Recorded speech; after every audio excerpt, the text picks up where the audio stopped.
We are the reporters for Queer News Tonight, and this evening we discuss the queer headlines. A group of men shamelessly attack and beat 3 LGBTQ plus women who had just been celebrating at a holiday party. And this happens in one of the gayest places on planet Earth, Miami. Once again, the political authorities and the experts of science express different opinions on the COVID-19 vaccine. Who does LGBTQ plus community trust after more than 1 million COVID deaths in America? Visit Lauderdale will start the new year in Florida with chefs, sommeliers, and mixologists. We break down the exciting Visit Lauderdale Food and Wine Festival 2024. The American Psychiatric Association dropped homosexuality as a mental disorder in 1973.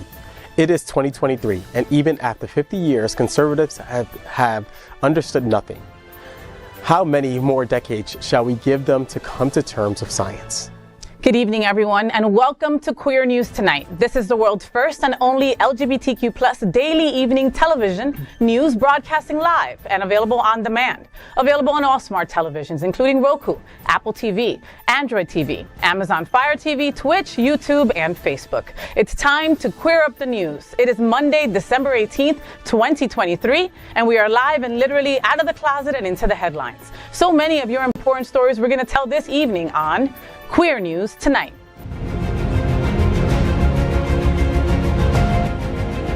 This is the world's first live daily LGBTQ evening news show, literally out of the closet and into the headlines on Queer News Tonight. Hello, everyone. I am your anchor at Queer News Tonight, FayWhat. This evening, we bring you the news of and perspective representing the LGBTQ plus community from South Florida, America, and across our planet. This is the world's first and only unedited live LGBTQ plus evening news show. Whatever happens unique in LGBTQ plus news, you will see it and hear it. Hotspots Magazine, Happening Out Television Network, is a nonprofit 501c3 media company in the same model of PBS and NPR, but designed for the LGBTQ plus community. Our mission is to support the 10 pillars of our LGBTQ plus community. We want to inform and educate the key issues of our Black community, Latino, lesbians and queer women, trans, students, youth, seniors, HIV and AIDS, healthcare, business, social justice, and faith. Help us support our community. We are part of one of the largest LGBTQ plus media companies in America, Hotspots Magazine and Happening Out Television Network. Our magazine is celebrating 39 years of the LGBTQ plus experience, and our television news, talk, and entertainment shows support our mission to educate the LGBTQ plus and broader community. So let's begin by welcoming our anchor, Kal Gajraj. Kal is a first-generation Muslim American, an award-winning communications executive and diversity officer. He's a professor and an advisory board member for the University of South Florida's College of Business. He loves long walks on the beach and looks for a man who just knows himself and is true with his beliefs. Welcome back, Kal. And has a 401k. And has a 401k. Thank Let me you not so forget much. that for sure. Welcome back, my friend. Thank you. Good evening, everyone.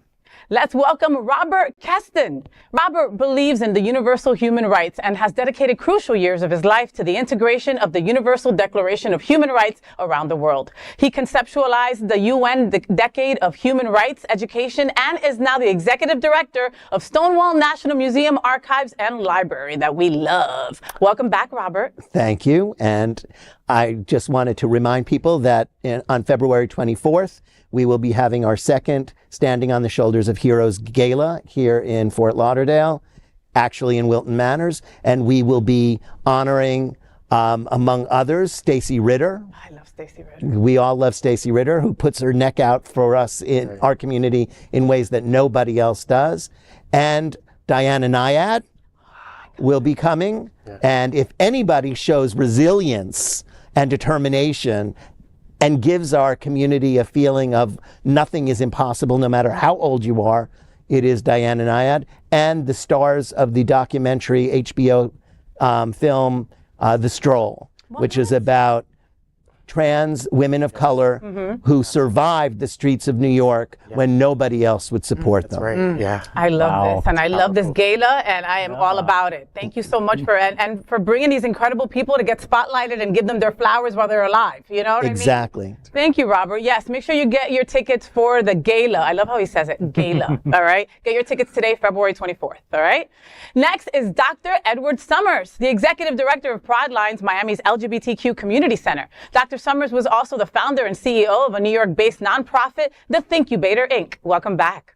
Thank you. It's good to be here. It's good to be among everyone. So I'm glad to be here.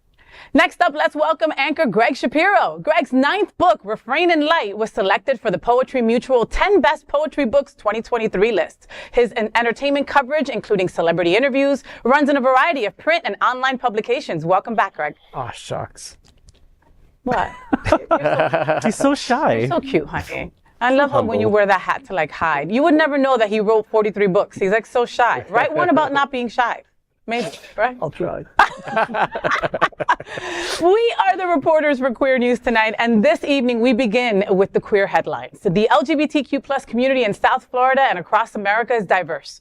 Our community across the world is vast, and here are the bullet points of the queer news for today, Monday, December 18. Let's begin by queering up South Florida and Florida. Lesbian and trans women beaten on Miami Wynwood Street by group of men over their manhood. Shocking video is widely circulating across LGBTQ plus America of a beating that took place by a group of men attacking lesbians and a trans woman. The attack occurred after a holiday event for 400 people was held in Wynwood, Miami.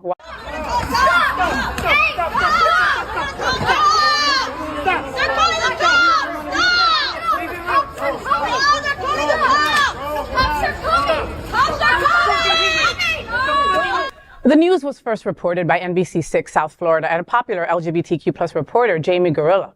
Pandora Events, one of the nation's largest lesbian event organizers, held their annual White Party on Saturday, November 25th into the early morning hours of Sunday, November 26th. The attack took place at approximately 3:30, as at least 2 lesbians and a trans woman were leaving the party. Queer News Tonight had an exclusive interview with Allison Burgos, CEO of Pandora Events. According to Burgos, the group of men included an MMA fighter and a bouncer from a nearby club. Queer News Tonight can confirm the actual exchange according to one of those attacked and Burgos. One victim said, quote, "This group of guys, basically, they just started screaming stuff at us. Anti-lesbian comments, like, you're only lesbians because you haven't received actual dick," end quote. Allison added that the assailant said, quote, "You need to get dick. You need to get dicked hard," end quote. To which one of the women replied, quote, "Why? You have a small dick," end quote. That is when the violent beating began. Because of the reference of why the women were lesbians means the case is now being investigated as a hate crime. The victims can be heard telling the attackers that the police have been called and pleading with them to stop the violence. The video shows 2 attackers attacking a male friend of the group who tried to intervene. Burgos confirms all the women were punched, including the trans women. One victim was punched and was knocked out as a result of the attack. Burgos said, quote, "Jennifer, one of those attacked, was hospitalized. Lillian, the trans woman, was hospitalized with a broken jaw and broken finger." The HRC Equality Florida and NAACP have all issued warnings in 2023 that LGBTQ plus people have faced increasing hostility in Florida. A Miami Police Department spokesperson told NBC News that authorities are actively working on the case, but it's been 3 weeks with no arrests made. A spokesperson said, quote, "Like any investigation, we have to dot the T's and dot the I's and cross the T's. We are working with our LGBTQ plus liaison and State Attorney's Office Hate Crime Task Force," end quote. Burgos was told, quote, "We have to make sure we have everything lined up before we initiate our arrest. I was told arresting and holding accountable is not easy. Be patient," end quote. Burgos is now trying to escalate some action. She said, quote, "I don't know why they haven't been arrested. There are many witnesses, many phone recordings. A friend was an eyewitness. I gave it 2 days and had to go to save because there had been no action. I am very surprised they were not arrested and then interviewed," end quote. According to Burgos, one of the alleged attackers is an MMA fighter identified as Brian Duran. He posted in his social media saying, quote, "Crazy how some women will die and never experience a real cock," using a rooster emoji. Another major issue beyond accountability is the city's response to this shocking crime in Wynwood and Miami. Burgos reached out to the Wynwood Business Improvement District, but doesn't believe LGBTQ plus safety is important to them. Burgos said, quote, "I reached out to them for help. They have not responded," end quote.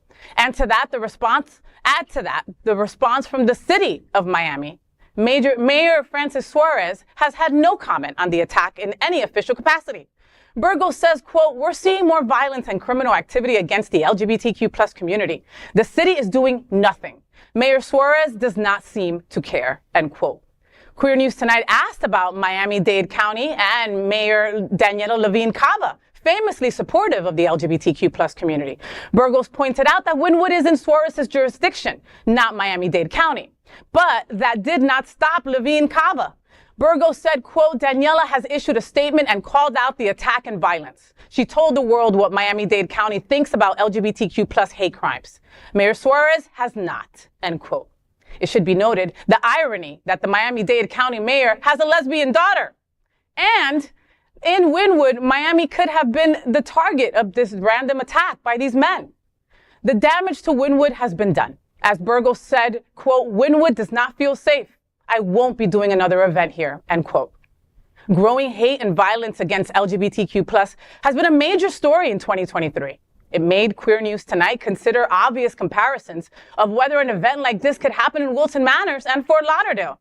We asked the Pandora Events Director, who produces events in both Broward County and Dade County, what she thought. Burgos said, quote, "There's a dramatic difference in Wynwood versus Wilton Manors. This could not happen in Wilton. Their city officials, their police force for both Wilton and Fort Lauderdale completely support and embrace the LGBTQ plus community. No one in Wynwood has come to our defense. Unfortunately, Wynwood is not as LGBTQ plus friendly as I thought," end quote. Burgos is not talking about the attack, but rather the response. She made a broader comparison to Miami-Dade County and Broward County. Quote, "Broward feels much safer. Look at leadership from the mayor's office. Fort Lauderdale has Mayor Dean Trantelis and a police chief who are both gay. The city of Miami has Francis Suarez. He hasn't made a single comment or statement on the attack on the LGBTQ plus community in his city," end quote. Queer News Tonight will continue to follow this story. Wow. Okay. Lots to unpack, folks. And thank you for your patience. We wanted to make sure to get all the facts out to our viewers to make sure, because of course there's always crazy rhetoric or misinformation that goes out there. This did happen a few weeks ago. As we stated in the story, Allison Burgos, who has been, a fearless leader of Pandora events. I mean, when I was a little baby lesbian, that was one of the first lesbian events that I ever went to was hers, And Allison strides and makes it her mission to make events where the women are safe, right? And by women, I mean, if you identify as a woman, you're part of the party. And we have a great time having it. The white party, right, has been something that has been going on for decades. It probably has been going on for maybe like 20 years. And this particular party, I was supposed to go, and I was triple booked and could not go, and it breaks my heart. I, as a lesbian, as an open out lesbian, I can't tell you that all that verbiage and all that crap that those women heard on that evening are not things that I've heard myself since even before I came out. I have to remember an instance where, one of many, unfortunately, where I've walked down the street with a partner and somebody has said, "You just haven't gotten the right dick." And I have replied, "Neither have you." And I've gotten a bottle thrown at me. And it's one of 5 instances that and again, I'm very well aware that I have a luxury, that I look like this. I am straight passing. I'm straight presenting. I'm very well aware about my privilege, and I still get that. So imagine my lesbian sisters that are maybe a little butchier, or maybe, whatever it is. This is what we deal with on an everyday basis. And these, I hate to call them gentlemen, but they had to make themselves feel like real men by knocking out 3 women. And you can go home and go to sleep soundly after doing something like that. I am beside myself. And to Mayor Suarez, How dare you? Say something, sir. We're in your city. You obviously don't really give a crap about what happens to LGBTQ+. And that for me is painful because every year I go to a luncheon. I go to an LGBTQ+ luncheon where all the mayors sit up there and they tell us how they're going to make sure that our community is going to be okay and what they're doing for us this year, right? And Mayor Suarez was one of those people on that panel. So to hear that silence is just as bad as saying something horrific towards our community. It's just as bad to stay silent. Sorry, boys. No, it's sorry. okay. I'm so sorry. I'm just like beside myself. What you were saying, no response is a response. You know, we hear it loud and clear. And just to see the evidence that's been brought forward so far, you know, like the social media posts, the video, they have his name, they know where he works, and he hasn't been arrested yet. It's just a clear indication that the city does not care about this case. And let's be clear, don't call them gentlemen. They're not gentlemen. Any men that violently attack women, you're not a gentleman. You're an ass. You're a dick. You're a pussy. Excuse my French for using that, but you are. You are to attack women. Who does that? But we are living in an age, I hate to use this term, or call out this person, that we're living in a Trump age still. You had to say it, but you're right. I have to say it. Where people feel empowered to do what they want. I grew up in an age where we respect women, we respect the other. I would never put a hand on a woman. You are a coward. You wouldn't do that. You're a coward. You are a coward for doing that. But the point is that anyone who disrespects any other human being, regardless of gender, is not acting in the best interests of society. No. And so these people are acting in the worst way people act towards others. And it doesn't matter if they were women, it doesn't matter if they were men. Someone who would do that would do it to children. Right. Someone who did that would do it to anybody, a senior. Yeah. What this shows is that we are no longer living in what we would consider a civilized society. And that's on all of us, but it's certainly on the people who are supposed to set an example, and that would be elected officials who really need to come out strong on these things so people know that it is not okay to act in these ways that are unacceptable in a civil society. Well, this story is disturbing and disappointing. I mean, there's no reason why an entertainment district such as Wynwood shouldn't be as safe and supportive of LGBTQ plus people as Wilton Manors or Fort Lauderdale. And let's be honest here, it's safe to say that an MMA fighter and a bouncer are not exactly a brain trust. They're probably insecure about their penises. And the same may hold true for Mayor Suarez as well. You know, I have to say, Pride Lines, where I work at, is in Miami. We cover all of Miami-Dade County. And, you know, when we heard of this story, we immediately put a statement out. I know people in Mayor Suarez's administration who is just beside themselves, who have expressed to me just their discontent with this particular situation. And I know behind the scenes, they're working on some dialogues and conversations in the city of Miami, and we're a part of those conversations. I know Suarez hasn't come out publicly to say anything, but there are people, really good people, in his administration who really care about our community. In particular, I'll name one, Michael Romano, who is just an amazing guy, is always very supportive of our community, and is at the forefront of wanting to do something about this. Yeah, no, and I'm sorry, not sorry. You know what I mean? If it makes you look like a real dick for not saying something, then you're a real dick. The reality is silence is saying something, at least to us. We don't have that kind of time. Yeah. We just don't. Right, 3 weeks have gone by, yeah.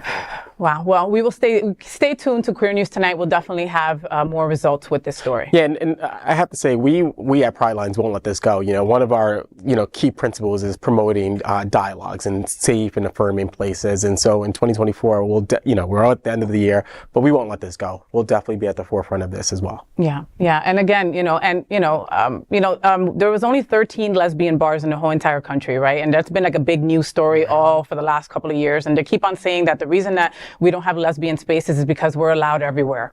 We're not. Well, you may be allowed everywhere, but that doesn't mean you're welcome. Well, we're not safe. We're not safe. We're not safe everywhere. And Wynwood is a little melting pot of straight and gays, and it's a lot of people all together. But you know what? Obviously, there was no police force around 3:30 in the morning making sure that the girls leaving that club were getting to their car safe or whatever it was. I have to believe that justice will be served. Okay, and I'll leave it with that. I will believe that justice will be served. And now we can queer up health. the Florida Surgeon General or the FDA? Who should the LGBTQ plus community believe on the new vaccines for COVID? The U.S. Food and Drug Administration fought back against what it calls the proliferation of misinformation about the safety of COVID-19 vaccines by the leader of Florida's health department, Joseph Ladapo. In a letter this month to the FDA, Ladapo had questioned the agency's drug approval and raised alarms about what he sees as the risk of potential cancer posed by COVID mRNA vaccines. He asked 3 questions to the FDA and CDC about the risk of DNA and the integration of the COVID-19 vaccines delivery system and the risk of integration with with reproductive cells. Ladapo said he believed the drug delivery system used by the mRNA vaccines could be an efficient vehicle for delivering contaminant DNA into human cells. But Dr. Peter Marks, director of the Center for Biologics Evaluation and Research for the FDA, said the premise asserted by Ladapo that DNA contaminants could cause cancer in vaccine recipients is not scientifically accurate because there is no way that minute amounts of DNA fragments could find their way into the nucleus of human cells where DNA resides. He said that the FDA is confident in the quality, safety, and effectiveness of the COVID-19 vaccines, and with over 1 billion doses of mRNA vaccines administered, no safety concerns related to residual DNA have been identified. Dr. Quasar Talat, an associate professor in the Department of International Health at the Johns Hopkins Bloomberg School of Public Health, also dismissed Ladapo's concerns. It's kind of clear that you can decide not to be vaccinated, but it is also clear that you cannot make up stories to prove your boss's concerns. Yeah. And this guy serves at the pleasure of the governor of Florida, who has been vaccinated, I believe, but doesn't believe other people should, simply for political reasons. And it goes to his entire feeling about things that stand in his way of gaining power. And Ladapo is a pawn who has really done a disservice to the people of Florida on transgender issues, on COVID issues, and on almost every, on choice, on so many issues that concern the lives of the people these people are expected to serve. Yeah. You can't serve people if you are not telling the truth. Right. And when you're not telling the truth over and over and over again, you present a clear and present danger to society. And that is the kind of activity that brought us from the first story into the second story, of groups of people that believe that whatever they do is okay and what other people need and want is not. A complete violation of human rights, a violation of a civil society, and it's up to all of us to fight back. And as it was in the AIDS days, it is today. Silence equals death, and silence can't be tolerated. Ladapo is simply death sentence's lapdog. There's no other way to say it. And he will say anything to stay on that payroll. And probably wouldn't be qualified to hold the same position he's got maybe in, Massachusetts or New York or California, but he's perfectly at home right here. The COVID killed 1 million people, killed over a million over a people. million. Okay, let's take that in, right? We all remember being on lockdown. We all remember COVID, right? Like, why did we have to fight so hard to get people vaccinated, right? And here we are at the end of 2023. People are still dying by COVID, from COVID, by the way, all right? You introduced a brand new vaccine, right? And you tell people this is not a booster. This is a brand new vaccine. That misinformation goes out however it went out, okay? Now we can't get people to get this new vaccine, right? And stuff like this makes it even harder for us to get our community vaccinated. And it's scary. I mean, it's lethal.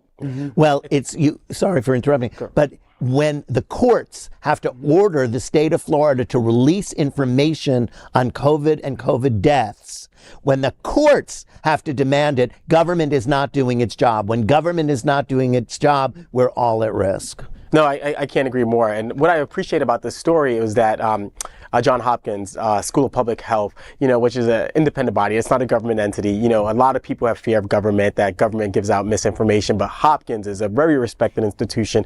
It's been from day one up on COVID. I appreciate them commenting about this as well. And that gives a little bit more validity to this story, given that they're not a government entity and they're a public institution, an educational institution. So I appreciate it, including that in this particular story. And especially, sad with this age of misinformation, that period that we're in now. And, the vaccine has saved so many people's lives. You're right. My own next door neighbor died of COVID, and his sister died, and their daughter died. Wow. And it's just their widow left. So for people who think that, COVID is not real or the vaccine doesn't work, an entire family was wiped out. And it's very sad, to be able to see that. And now this widow is just left without her family. So for people who want the vaccine, go get it. If you don't want the vaccine, don't get it. But don't stand in the way of other people who want access to that type of medication. And don't lie about it. Right. You know what I mean? Think about it. It's going to give you cancer. Okay, as somebody who has lived through cancer, all right, I would stay the hell away from that vaccine. I mean, come on. No. Misinformation is deadly. It is. And in this case, it is killing people across the United States, and surgeon generals who head departments of the third largest state in the union. There should be a way to remove them legally, because it puts so many people at risk. Yeah. Well, next, let's queer up travel. Enjoy the extravaganza that is the Visit Lauderdale Food and Wine Festival starting January 8th. Visit Lauderdale boasts the charm of Greater Fort Lauderdale that draws people from around the world, lending to a literal buffet of international cuisine that can be enjoyed all year round. This diversity in food has lent to our own Super Bowl for foodies, the Visit Lauderdale Food and Wine Festival. Although the event is just a few years old, it has quickly exploded into a major festival on par with other regional gatherings that have garnered international acclaim. The Visit Lauderdale Food and Wine Festival runs from January 8th to the 14th, 2024 in various locations throughout Greater Fort Lauderdale. You can sign up for classes and seminars taught by the pros, from Chef Nancy Fuller's Tropical Farmhouse, cooking and the art of dumplings at Temple Street Eatery, to the Nugs and Bugs wine seminar at Sidewalk Bottle Shop. Also on the calendar is a mixology contest, the Wok and Roll Asian Street Food Experience, and a poolside barbecue party at the Hyatt Centric Las Olas, Fort Lauderdale Kids cooking classes, and more. For the highly anticipated Wine Smackdown at Olive & Sea, sommeliers Anthony Giglio and Amanda McCrossan will be putting new and old world wines to the test to see which pours come out on top. The festival's signature event is the Grand Tasting at Las Olas Oceanside Park, a 21 and over event with a village of food and drink vendors from throughout the area. Don't miss this extravaganza. Further details are available on visitlauderdale.com.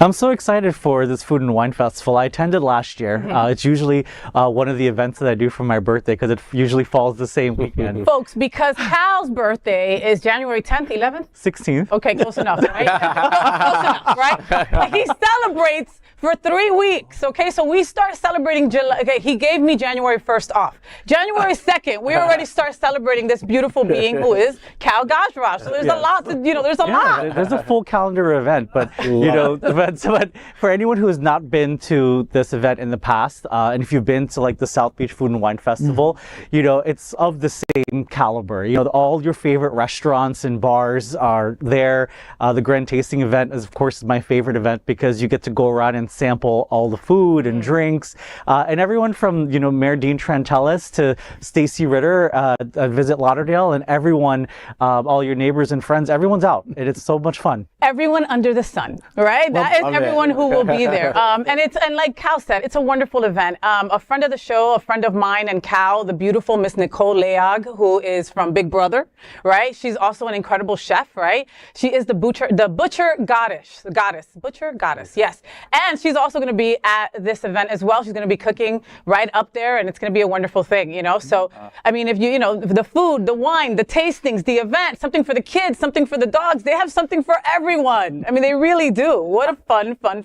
I'm a foodie. I love eating. I love. You can't tell, but I love eating. And so I'm looking forward to, I just moved to Fort Lauderdale, and I'm just looking forward to all the food. I love eating. Yeah. I love different cuisines from all around the world. Well, nobody likes someone who looks like you that claims to eat that much. I eat a lot. But I will say that a lot of different things. You made the point that this is only a few years old. So kudos to Visit Lauderdale for in such a short time making something a world-class event. So Richard Gray, Stacy Ritter, my very good friend Stacy Ritter, congratulations. God, I love Stacy Ritter. I saw her at Lips one day, and I literally jumped on her and gave her a lap dance.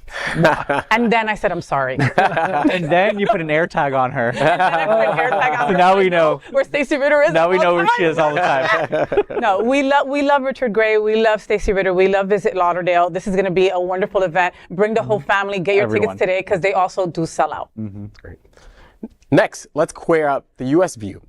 Congratulations, you're not crazy, as 50 years ago, APA drops homosexuality as a mental disorder. 50 years ago this week, the American Psychiatric Association dropped homosexuality from its list of mental disorders. The historic event was lauded as a key advancement for the cause of LGBTQ plus equality. Before December 1973, the APA had classified homosexuality as a mental illness. But in 1964, gay men and lesbians began to openly protest that stigmatizing label. Barbara Giddings and Kay Lawson were lesbian activists who empathetically opposed the label. They lived together in Philadelphia and managed to convince another Philadelphian gay psychiatrist, Dr. John E. Fryer, to address an APA annual convention in May 1972 in Dallas, Texas. Dr. Fryer addressed the assembly psychiatrist wearing a mask and with his voice distorted. But he delivered a moving plea for the APA's removal of the stigmatizing mental illness label. 19 months later, on December 15, 1973, the APA's Board of Trustees agreed to stop classifying homosexuality as a mental illness. The decision was upheld in April 1974 through a referendum with about 10,000 psychiatrists voting. The board also adopted a resolution deploring discrimination against lesbians and gay men in the fields of housing, employment, and licensing. The APA's actions made front page news the next day in the veritable New York Times. Gay men and lesbians across the country felt a significant morale boost. Public opinion regarding them also improved. This is one of the things that they teach actually in graduate school. And this is actually something that is emphasized in one of the required class in terms of diversity, inclusion, and multicultural counseling and competencies. And this is something that a whole semester that graduate students have to take. They have to learn about the history and the fact that this was labeled, we were labeled as a mental disorder and the involvement of this. And so this is really significant. We were once not seen, we were once seen as having problems. Doc, 50 years ago. We're seen as like schizophrenic. Like, to be honest with you, this was like labeled similar to being a schizophrenic person. And so we've made significant strides. What I appreciate, though, because we still are battling with people who do believe that this is a mental illness. We're still battling with people who still believe in conversion therapy, although it's been from time after time after time again, it's been, shot down by, the lawmakers, and it's been shot down by the courts. This is still a battle that we still are dealing with in the mental health community. There's some people out there who still believe that we are seriously ill. I loved that picture with Giddings in it, and then Frank Kameny sitting next to her. Those are the people who made our history, and they were just amazing. Now, if the American Psychiatric Association would only classify Christian nationalism as a mental disorder, then we might be making some real progress. But we don't make progress by criticizing other people. All we do, as we saw in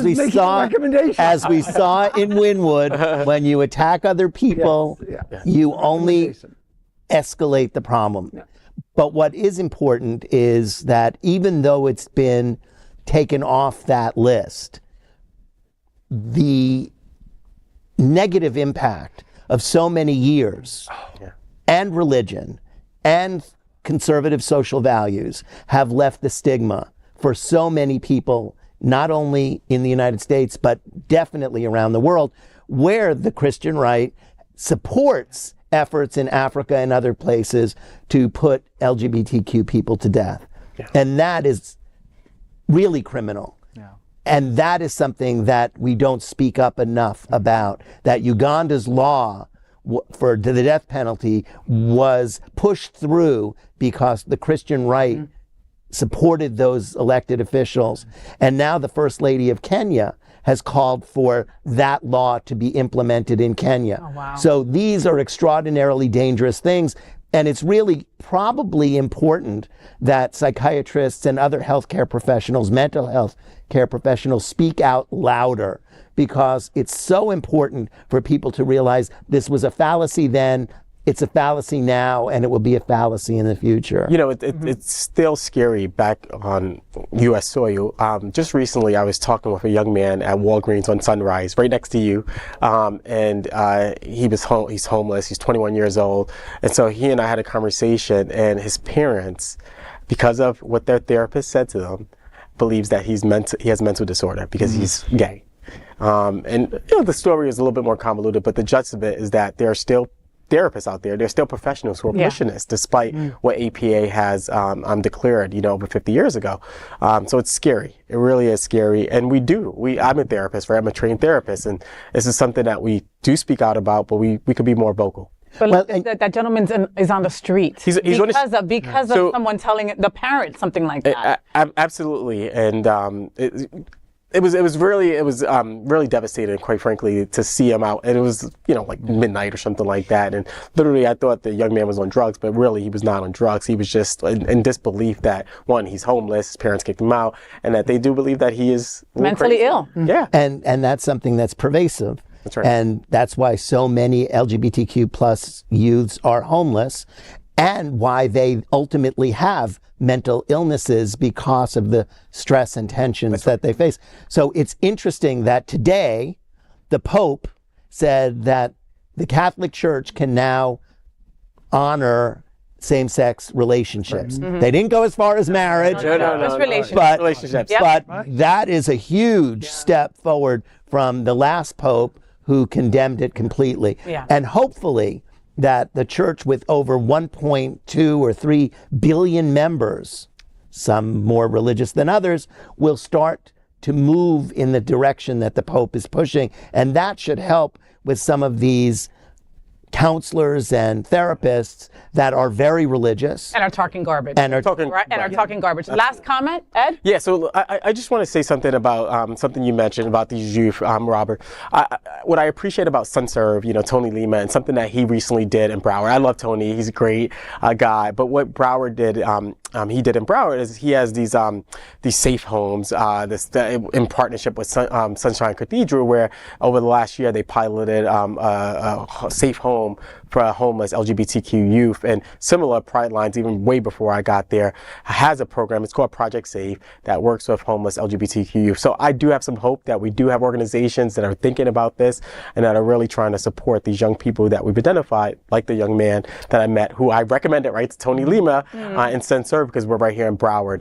And so I do have some hope that we do have great organizations out there doing some good work to support our young people. Thank you, Ed. And like Pride Lines as well, okay? And for anybody out there, if you're a young youth and you're thinking that there's something wrong with you, guess what? There's nothing wrong with you, baby boy. You are perfect, and just perfect how you were made, okay? However, the universe, God, whatever you want to believe in, made you perfect in every single way. And if you need some help, find an organization like Sunsurf. If you're in Miami, visit Pride Lines, all right? We've got so many organizations that want to help you, all right? And the need is out there.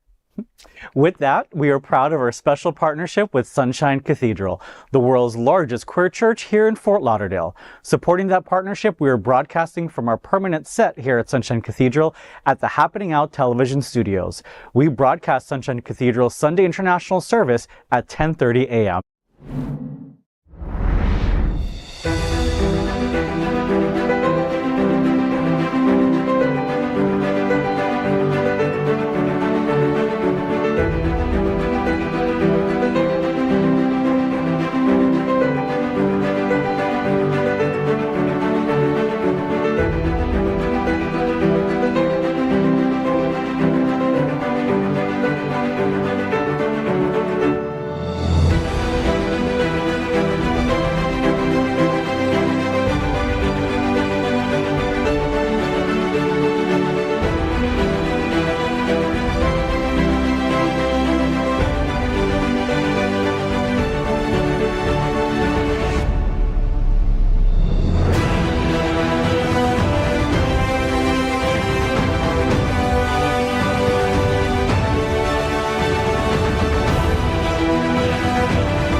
We finished tonight's Queer News headlines with a segment we call LGBTQ plus 1 Minute News. 1 Minute News. Let's queer up gay culture. Celebrating Queer 2023, the 10 most followed drag queens this year, and #1 ain't Momma ours, even though certain fans think that the most famous drag queens in the world are all attached to RuPaul's Drag Race franchise. That is certainly not the case.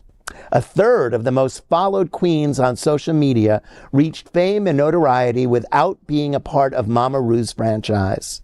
Brazilian comedy queen, can you say that for me? Is on the verge of reaching 4 million followers on Instagram, surpassing every single contestant from the Drag Race series. Whether they work as musicians, actors, comedians, models, and or digital influencers, these queer artists are becoming legitimate celebrities. Here are the 10 most followed drag performers on Instagram. Along with their number of followers: Adore Delano, 2 million. Plastique Tierra, 2.1 million. Paolo Ballesteros, 2.1 million. M. Bianca Del Rio, 2.5 million. Katya, 2.7 million. Trixie Mattel, 3.7 million. Blugarina, yes. 3.9 million. Can't even say the name and it's 3.9 million. RuPaul, 4.7 million. Gloria Grove, 5 million.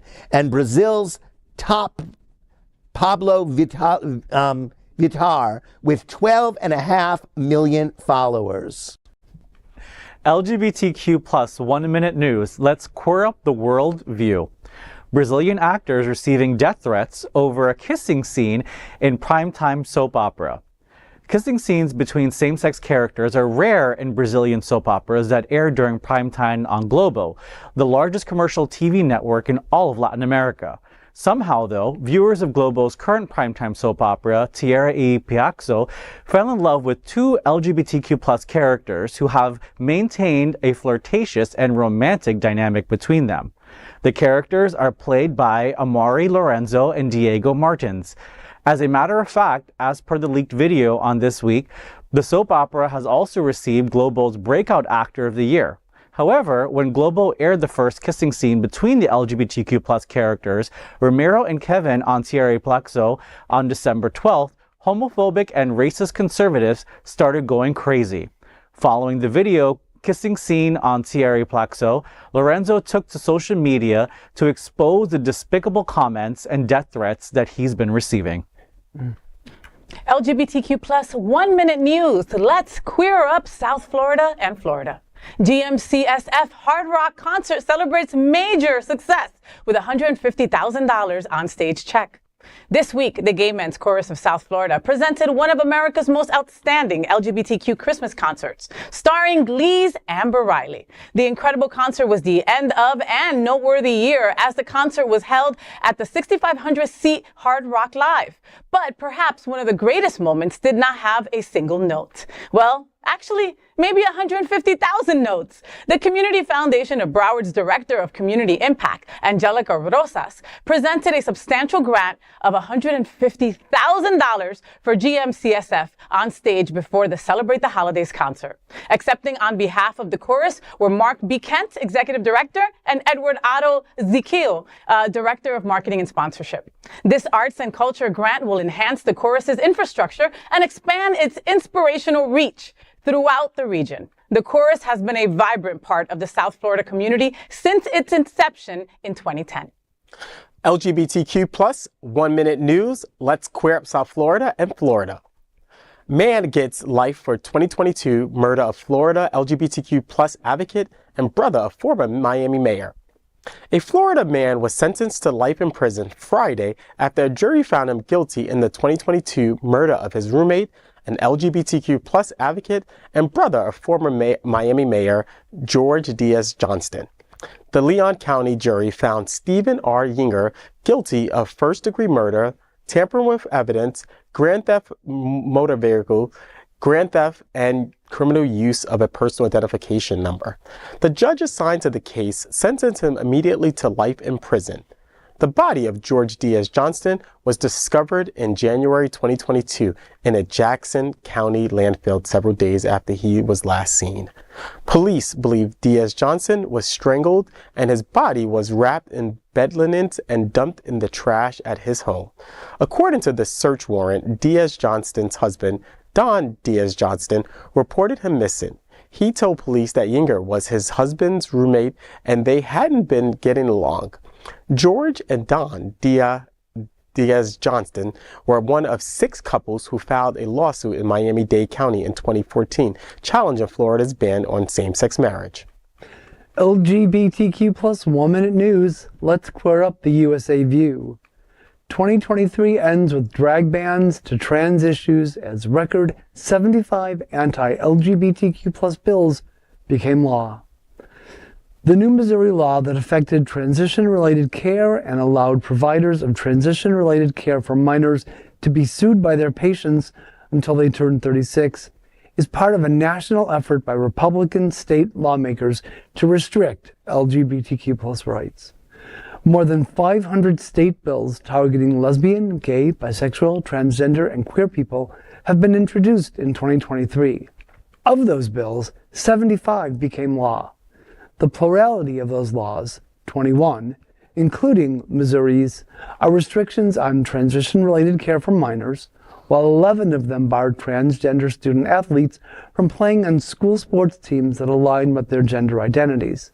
10 of the laws limit classroom instruction on LGBTQ issues and or the use of pronouns within schools that don't align with a person's birth sex, and 8 restrict which restrooms trans people can use in schools or other publicly owned buildings.